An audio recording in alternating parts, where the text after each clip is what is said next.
Hey, Time Slicers, welcome to Slice Squad Spills. I'm your host, Nikki Wildflower.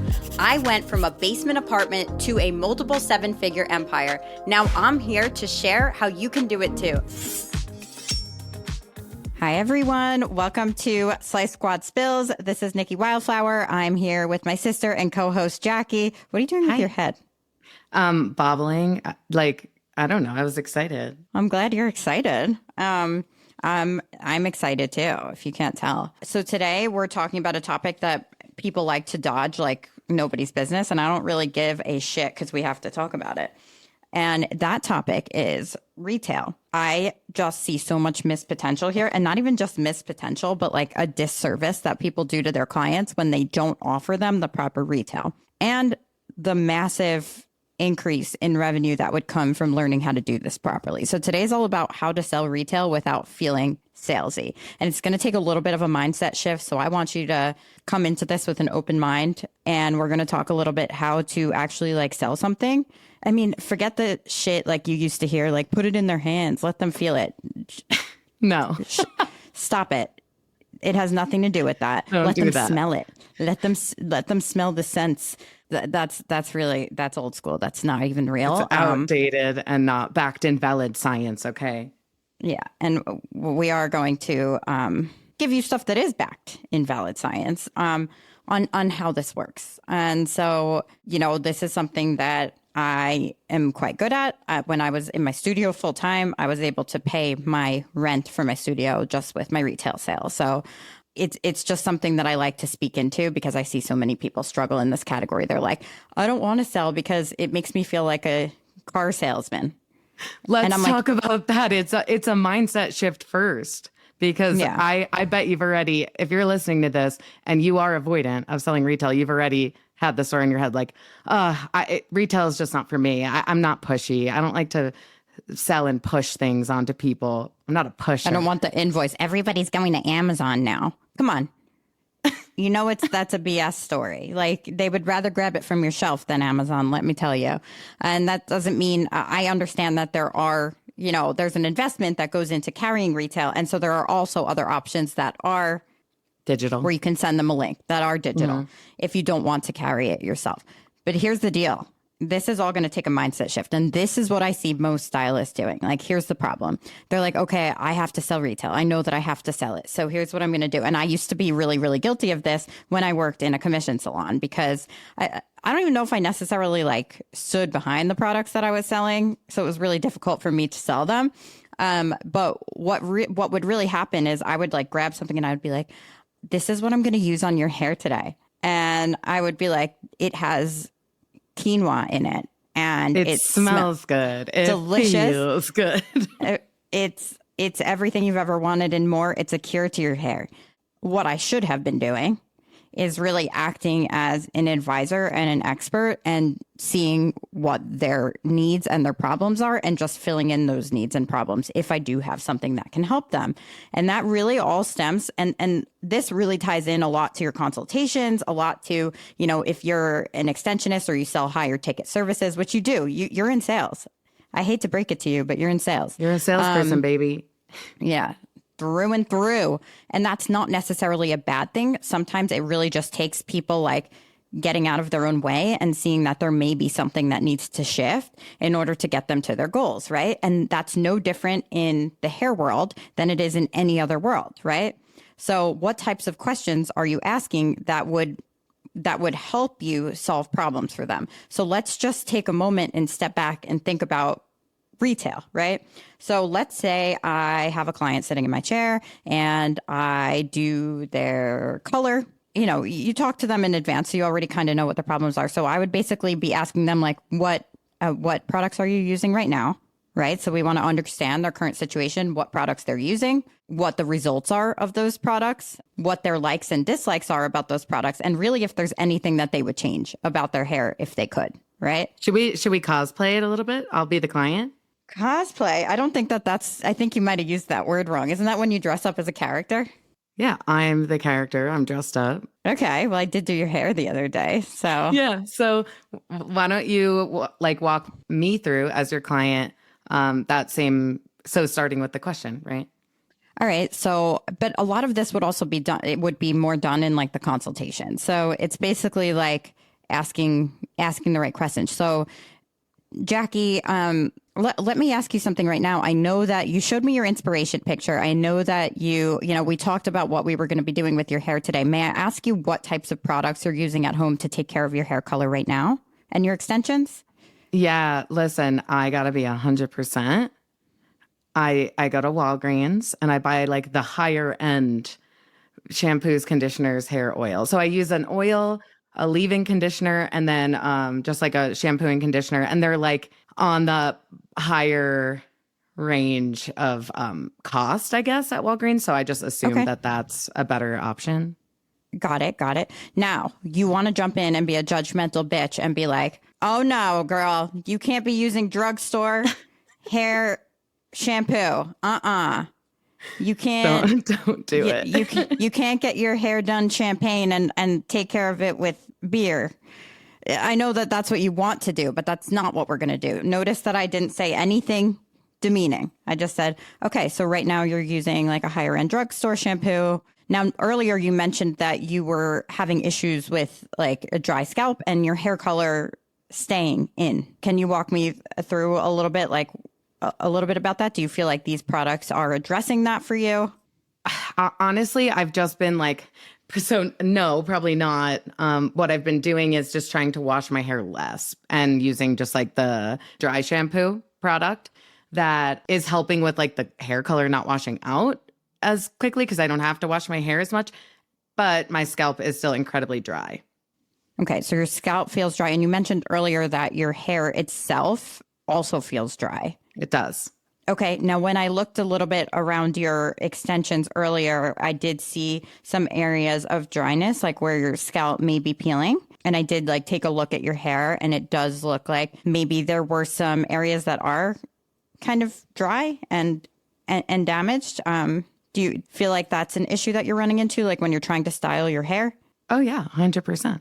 Okay, because yeah, you mentioned to me that you wanted it to feel more shiny, like it had more sheen and really have that like va-va-voom look, but you're having a hard time getting there, right?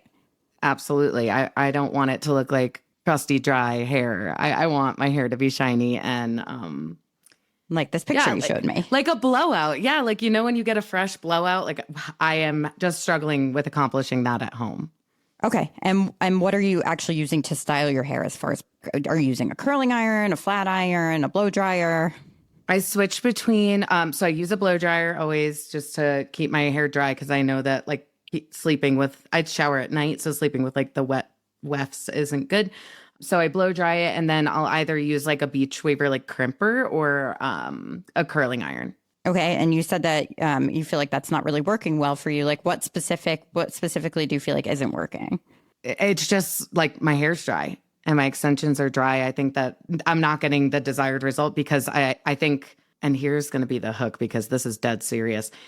When I get my hair done, it looks really shiny and beautiful. And no matter what I do at home to try to produce that same result, it doesn't work. So it's feeling like maybe the products are a little bit off. No matter which ones I buy, it's not working in the same way. Right. And when you say like, no matter which ones you buy, have you ever used professional hair products? No.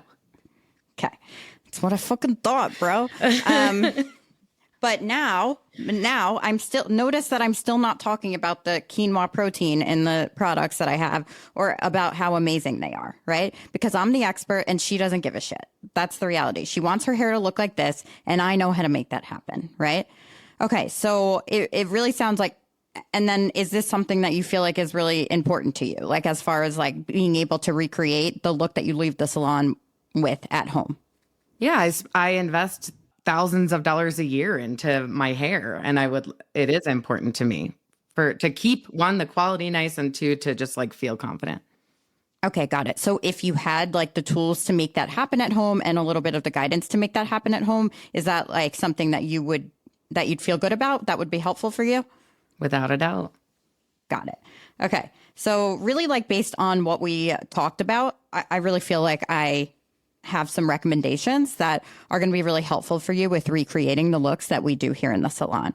The first one is going to be insert shampoo, insert conditioner. And the reason why is because a lot of clients feel like they can't maintain that shine and that sheen and that their scalp starts to get dry. And the reason for that is blank, blank, blank. And the way that we're able to address that is by these products specifically help with the health of your scalp, especially for extension clients and people who get hair color done. So that would help. So that would help address that. As far as another challenge that you mentioned was that you weren't able to kind of get that shine and that sheen that you normally get at the salon. So the products that I'm going to recommend, and we see that all the time. That's also something that's really common, people not being able to recreate that. And there's a couple of reasons why that might be. And so what I am going to recommend for you to use for that is insert this. And the reason why that's going to be helpful is because XYZ. Now, lastly, I have this really great curling iron that I think would be really helpful for you if you're open to that. I would love to take some time at the end if you would like to take it home. I would love to spend some time with you teaching you how to easily recreate the look that we create behind the chair today. Is that something you'd be interested in? Yeah. Because I don't want you to just leave here today feeling good. I want you to be able to have that every day. Does that sound like what you're looking for? Sounds great. It sounds like maybe I'll have to use less dry shampoo, which is great. I'm going like 8 days without a wash over here to try to keep the shine after the salon. Yeah, that sounds great. So do you see how like I didn't even start spilling about like how amazing these products are or what they do? I'm only like I'm figuring out like really what this person's needs are with their hair, and it should be the same thing with every aspect. And we'll talk about how that works in a consultation as well in another episode. But I'm really figuring out the needs that this client has. Basically, I'm trying to figure out like the problems that this client is having, and I am going to try to attempt to see if I can maybe solve them for them. If I do not have the resources to make that happen, then I'm not going to sell them that. I'm going to lead them in the right direction. The same thing, like when you have a consultation, let's say somebody comes in and they're not a good candidate for extensions, right? You have an obligation to figure out what the problems are with their hair, what specifically they're struggling with, what's going on, what it means to them, how important it is to them. And if you cannot really solve that problem for them, you should be leading them in the right direction of somebody that can resource them out. So, but in this case, I can help Jackie. Yeah. So I want to speak into ethics. Like if that's a concern for you and your mindset when it comes to selling, right? Retail or just selling in general, consider how ethical this approach is. It's literally the most client-centered approach you could possibly take. You are either, no matter what, you're learning more about the client, what they're struggling with. Can you actually help them by asking the right questions? You're allowing them the space to speak into what's actually happening for them. And then you're offering a solution. If you have it, and if you don't, you're resourcing them elsewhere. That is the most ethical approach you can take to sales in general. You're not just selling something to sell it because you want to make money, right? You're like, okay, let me learn a little bit more about where you're struggling with this and what you're hoping for. If I have the solution, let's do it. Like, are you on board? Do you want that solution? And that alone, I want you to just like use in terms of shifting the mindset. If you are the type of person who's like, this is, it's sleazy to sell. It's not sleazy to sell when you know that you can offer the value that they're looking for, right? And this approach translates like across every single sort of product, service, like whatever you want to, or whatever you are selling. You can use this client-centered ethical approach to a rebook, to a, like anything. And it's great, honestly, to just talk to humans this way as well, even just on 100%. A regular level. This has, the way that I have learned how to like ethically sell has been actually like the biggest. It's also because I've taken classes in sales. I've taken classes in business negotiating. I've taken classes in how to parent toddlers and how to be a good leader. I take a lot of classes in communication, specifically on how to give good presentations. What I notice is that really it all comes down to listening, actively listening, showing that empathy and being able to hold space for people. And not making conversations with people about you, especially when you are in that like authority position, right? Where like they're coming to you as an expert for something. So many people just want to start like dumping and spilling all of their knowledge onto people. And it's really not doing the best thing for your clients. Also, it's not ethical to have a client invest thousands of dollars in their hair to get extensions done and color done and then not give them the necessary tools to maintain it. So consider that. Consider that. You'll have much higher client satisfaction as well. So like if they have the tools and the knowledge and the education to take care of their hair at home the way that you took care of it for them at the salon, that's job security. That is the lifetime value of your client goes up. They're not going to go anywhere else because people don't fucking do this. I'm sorry. Like they're never going to want to go elsewhere. No, you're going to be building trust. Like opening up the door and asking questions and actually listening and holding space, whether that's through a retail sale or through like the session that you're giving, the service that you're offering, it feels really good. People want to be seen, heard, right? I think I've said this in other episodes, but like not only offering, so in terms of like extensions, right? An extension service, giving them the tools, giving them the knowledge, and then also the resources to maintain the longevity of this huge service that you're doing on them. So like that will play into your retention with clients, longevity of your career. And then also when you can speak to people in this way, hold space, listen, not make it about yourself, and like actually make it a tailored them experience, it will help your client retention on another level outside of just like the health of their hair, right? It's like, that was a one-of-a-kind experience because people do not do this. You're right. Like I struggle with going to massage therapists sometimes because I find that I'm not being listened to at all. It's like, okay, how do you feel today? Okay, great. Okay, so just get on the table. I'm like, huh? Were you going to ask like any other questions? Like which parts of my body I don't want touched, which ones I like the best, my pressure preference, or were you just going to chuck me on a table and give me the same exact service that you would give anyone else? That sucks. I hate that. Everyone hates that. And I also want to say like that giving people an incredible service, it really does. A huge part of it comes down to like the way that we communicate with people. And it really does all come down to listening. I've worked with so many hairstylists that just literally blab the entire time. And I know that you consider your clients friends. I know. I get it. I have been there. No, we have to take a step back sometimes and make sure that we're keeping these conversations client centered and not about us. That doesn't mean that we don't share anything with our clients but it's really important. Like if you want your clients to take you seriously, if you want them to take your career seriously, that you maintain a client centered approach and do maintain somewhat of a professional boundary. That doesn't mean you be friendly, but professional. Okay. So here's the deal.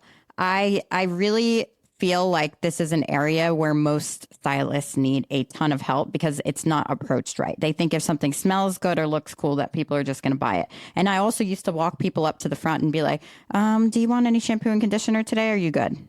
You're closing the door. Literally, that is so close-ended. A lot of people do that. Want this or not? Because I was scared to sell. I mean, and I think that a huge part of it also just comes down to rejection. And when you really learn to overcome the fear of being rejected by clients and by people, you're really just opening up the door to so much possibility in your life. And we talked about that last week as well, just like rejection therapy. But when you detach from the outcome, when you're offering people something that solves a problem and you detach from the outcome, you're like, this is what I think would work for you. This is what I feel like would work for you, knowing what I know now based on what your needs are. And you're not like, whether they say yes or no, it really doesn't matter to me. I'm just trying to solve a problem for them. Then you're coming from the right spot, right? And you will sell infinitely more. Because it's not about you at the end of the day. It's never about you. Same with marketing. It's not about you. And too many people make it like me centered or, hey, look at me, look how cool I am, look at my product, rather than, hey, this is you, this is what you're experiencing. Here's how I might be able to help you, right? Mm-hmm. Without arrogance, with curiosity. We were just talking about curiosity. Curiosity, like coming at everything. When you get a feeling of like maybe like a stressor or like a trigger, right? Like, okay, let me just stay curious. let me actually, okay, maybe I was like, ugh, about something that happened. Why? Why did I do that? Why did this thing that this person did create that effect inside of me, right? I'm curious. Why did they do it? Why did I react like that? Curiosity. These principles, it's funny because like I feel like we kind of went rogue in a way, but these principles of selling retail again apply. It's really mindset. It's mindset shifting and holding space, learning how to listen, be present with people like on this level, like wherever they're at. Learning how to, just like properly communicate. That's not even properly communicate, but communicate in a way that's not human nature. Because typically we're just waiting for our turn to talk. Mm-hmm. Especially those of us who have ADHD. I'm sure you can relate because you're like, oh, I have a thought popped into my head and I feel like I have to say it. It's like, no, throw it away for a second. Yeah. But do you also see that like when you sell retail, you could do that in the beginning of the service? Yes. Because I think that a lot of people wait until the end and they just like sprinkle it in there. But when you're doing your consultation and you're finding out what their needs are in the beginning or separately from the appointment, that is when you're really going to learn like what those gaps are, what their problems are with their current hair, and like, or if you have the supplies or the tools for them to fix those problems. Really, the best time to talk about that is in the beginning, and just you can always like lump that into the investment. Now, this is what your investment is going to be for your hair today with the extensions and the color. Period. Don't over explain. This is what it's going to be today. This is what it's going to take to maintain it. As far as taking care of this at home, this is what it's going to take based on like what you've told me. And this is what's going to help you maintain it the best. Instead of like waiting until the end and being like, oh, do you want to add this on, by the way? Because honestly, like not giving them the right tools to take care of it is not really right either, is it? No. You can plant the seed too in the beginning during the consultation, because that is when you're asking the most open-ended questions, learning the most about their prior experience, what they might have been struggling with before coming to see you.